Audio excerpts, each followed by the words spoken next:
On Shmira. For tonight. Welcome to On Shmira, your nightly bedtime podcast from Indoor World. Listen to your favorite Cheez-It tell their favorite stories as you're on your way to sleep. Now close your eyes because the lights are going off in 5, 4, 3, 2, 1.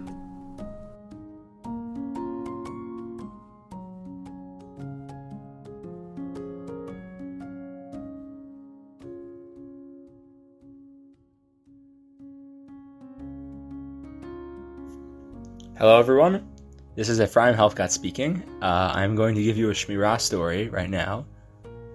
This is a story that happened during pre-camp 2018 second session, which was my first year as Tevet, and I decided that to celebrate, I was going to go for a hike in pre-camp.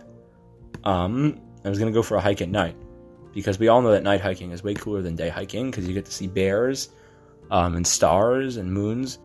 So I set out from Camp Stone, and I walked down the main road, away from Boys Tevet, and I walked off into the wilderness, and I spent an hour or two walking there, and as sort of you could see the stars shifting around in the sky, and sort of the Big Dipper was rising, and Cassiopeia was setting, and I walked, and I walked, and I walked, and I got to a house, and the house is known as the abandoned Cheez-It factory.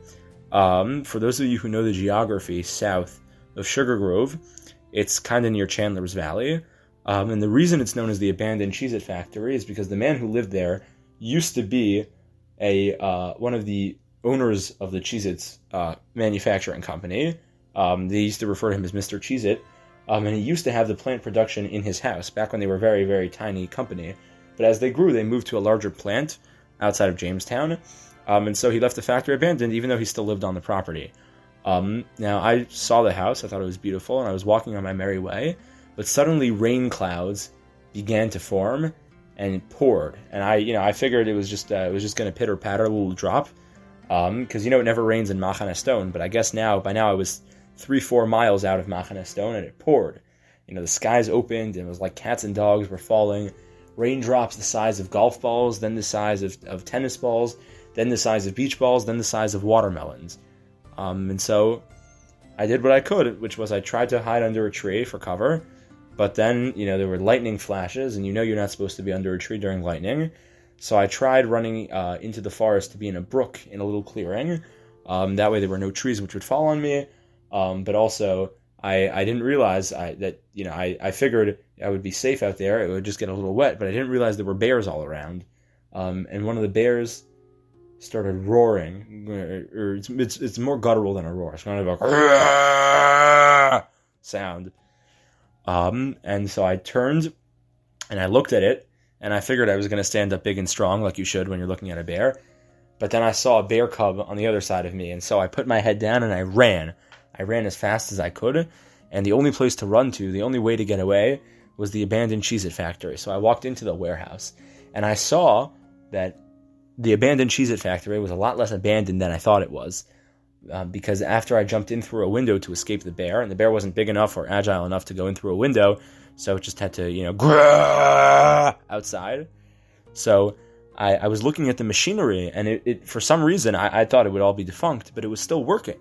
It was all still on, and I saw hot Cheez-It juice, I would call it sludge, but it was actually more of a juice, being poured down into molds, and these kind of Cheez-It molds clamping on them, like making clapping sounds every 3 seconds, and perfect, beautiful Cheez-Its, square with a hole in the middle, with ridges on the edges, falling out into a container, and then they were being salted by an industrial salter. And I was shocked, because everyone had always told me this was an abandoned Cheez-It factory, but here it was still working. So I decided that it wouldn't be nice for me to just walk into this man's Cheez-It factory without knocking on his door. But on the other hand, it was 3:30 in the morning, and I didn't want to wake him up. So I figured I would stay put until, let's say 6:37 in the morning. Maybe I would eat a Cheez-It or two if I got too hungry, and then I would knock on his door and say hi and explain the situation to him. So that was my plan, and I figured, I might as well try to grab a few hours of sleep. So I laid down there on the Cheez-It factory on the floor at 4:30 in the morning, because I spent an hour up before I decided it would be safe to fall asleep. But then, suddenly at 5 a.m., I woke up. But I wasn't woken up by a sound, or by rain, or by anything. I was inside after all. What I was woken up by was the fact that I had rolled over and into the Cheez-It making pot. And now this was like a huge, huge pot of sort of nacho cheese, as well as marshmallow fluff in small amounts, and then traces of almond extract, as well as 3,000 pounds of vanilla mixed with sugar, mixed with flaxseed, mixed with coriander, which is how they get the trademark Cheez-It taste into it. And the machine was whirring to life, and the heat was on. And suddenly I realized that I was stuck in this like pile of goop, this cheesy pile of goop. And right now it was a little bit hot. Maybe something like 100 degrees Fahrenheit, which for all you Celsius speakers is around 200 degrees Celsius. But then I felt it getting hotter and hotter, and I realized that soon it would all be boiling. And when the cheese boils, you do too. So I decided I needed to get out of there, and I started trying to move. But the problem was I was stuck in the goop, so I started yelling, "Help! Help! Help!" And then, I figured that maybe I could wake up the Mr. Cheez-It man, and he would come and save me. But he didn't wake up, and I kept yelling, "Help, help, help!" Or, as I figured maybe he might be a Russian, so the way you say help in Russian is the word zhelezhnyak. So I said, "Zhelezhnyak, zhelezhnyak, zhelezhnyak." I said it 10 times, 20 times, and then I assumed actually maybe he's not Russian, because I had heard another story that he was actually Polish, and in Polish, the word for help is yabadapa, yabadapa, yabadapa. So I yelled that 10 times, and it didn't work. And suddenly I realized that I was going to be in very, very big trouble if I didn't get out of there, and soon.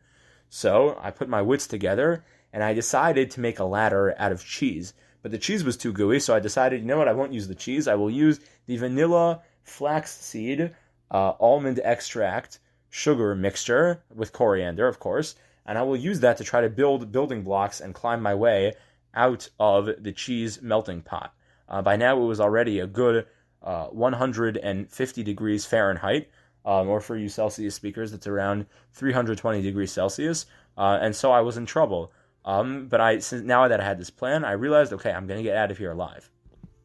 So by now, it was 5:15 a.m., and I started to climb little by little my way out, and it was working. But then suddenly I saw. It was Mr. Cheez-It himself, who, by the way, nobody actually knows what his name is. There are some theories. I think it's John. Some people told me it was George. But I'm pretty sure his last name is Ringo Paul. So it was either John or George Ringo Paul. But he basically was standing there, and I said, "Oh, hello, Mr. Cheez-It." I figured that was the safest route to go because, generally people like being called Mr. And then their wildly successful product. So I said, "Hello, Mr. Cheez-It. Can you please help me get out of here before I get, boiled in the cheese mix?" But he replied to me in perfect, flawless Swahili, "Vlekvarki na la wadu vlekvarki," which roughly translates to, "Cheez-Its taste better when there is person in them." So I realized that he wasn't going to help me get out because he thought that the Cheez-Its would taste better if I was boiled in the mix. So I decided just to redouble my efforts and to try climbing even quicker. And the only problem was that suddenly I saw out of the corner of my eye a brown sphere coming at me, and I was like, what is that? And then suddenly a coconut fully formed collided with my face, and I realized that Mr. Cheez-It was throwing coconuts at me. And the first one he hurled hit me in the eye and knocked me down about 2 feet back down into the pit from where I had gone. And then the next one missed narrowly, and I realized that he was trying to stall for time until I would be, too hot and boiled to leave. And so I would have to leave from this goopy mess and keep climbing up the vanilla, almond extract, sugar, coriander mixture, along with flaxseed mixture, and try to keep climbing it while this guy was throwing coconuts at my face. So I was like, fine, that's how it's going to be. But I kept trying. But he would throw coconuts at me again and again, and I could dodge one or two of them, but then another one would land, and I would just kept sinking deeper and deeper and deeper. And the goop around me kept getting hotter and hotter and hotter. And I thought this was it. I thought this was my time to go. when suddenly I heard a sound. Grrr! It was the sound of the bear, except this time it wasn't just one bear. I heard like 10 bears doing it at the same time, and suddenly they all charged headlong and smashed into the concrete walls of the not-so-abandoned Cheez-It factory, and lo and behold, they ran into it, and they grabbed Mr. Cheez-It, and they threw him against the wall, and they ate all his coconuts, which is a side story. But now, finally, no one was throwing coconuts at me, so I decided I was going to get out of there.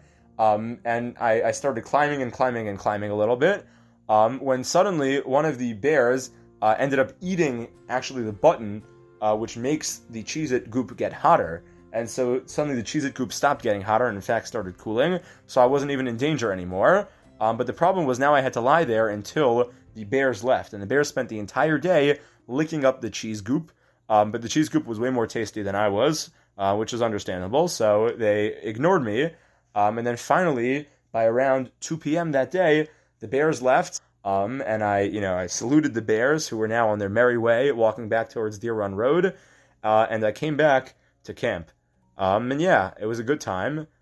Somehow I still managed to have a job that summer and the next summer, and somewhat of a job this summer. But I guess the moral of the story is that if you ever are tasting a Cheez-It and it tastes really, really, really good, then there's probably someone in there. The end. Thank you for listening, and good night. This has been On Shmirah. This podcast was produced in Sugar Grove, Pennsylvania by Alicia Kelman and Elisa Makovsky. Thank you to our Tevet members who have contributed their stories. For more information, visit campstone.org.